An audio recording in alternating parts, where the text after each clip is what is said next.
So hello guys, welcome back again sa aking YouTube channel. So for today's vlog guys, ito nga, bit namin ng sapatos at mga binili namin sa Panike kasi may meeting kami mga 4th year. So bale, may nag-aya sa amin si Ashley, birthday daw niya. And hindi namin in-expect na bago pala kami kumain ng masarap ay mapapagod kami dito sa kaputik-putikan ng kanilang bahay. Kasi dalawa yung bahay nila guys. May bahay sila dito sa bukid at dito daw ginanap yung birthday niya. Hindi ko alam na ganito kalayo. Alam ko lang sana malapit lang. guys. Charot. So ayan, napakalayo guys. Nakikita niyo naman yung bitbit ng aking kasama. Yung puro folder and coupon banyan para sa mga anakis nila. So tignan niyo naman guys, sobrang putik talaga ng daan. Pero pinuntahan pa rin namin. Actually guys, ang layo talaga yun. Pinakadulong dulo pa, andun na siya, nauna na siya.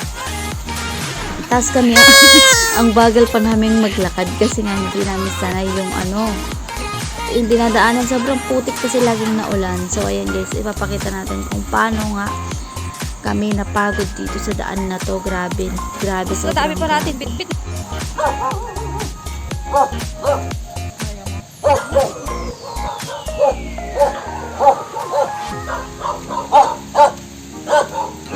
Parang may alog dyan, tumutunog. Lakas ng aloy.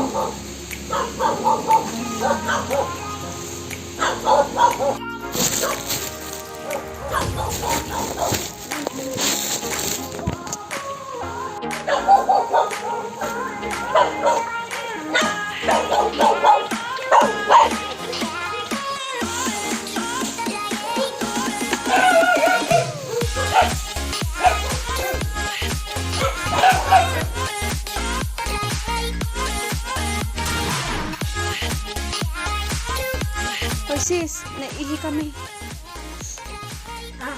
Sabi mo sis Ngayon, nagseksi mo tayo birthday girl. set up mo yan. Hi, happy birthday. Ay, hindi ko yan.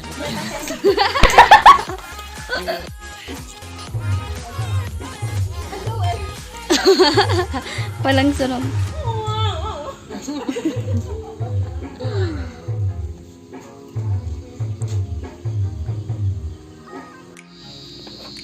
Ashley!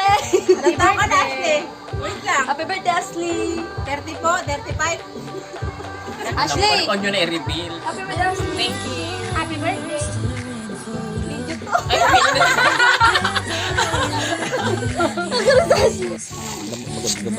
Ako hindi ka marunong magbingit. Asan sila? Wow. Hindi pwedeng manguha dyan? Pwede. Pang sidatan, pang tuno. So bali guys, nakaalis na kami doon sa bahay nila Ashley. Then nga, nagdala kami ng sarili-sarili naming bottle pang hugas. Then ito naman yung paalis na kami sa tulay nila.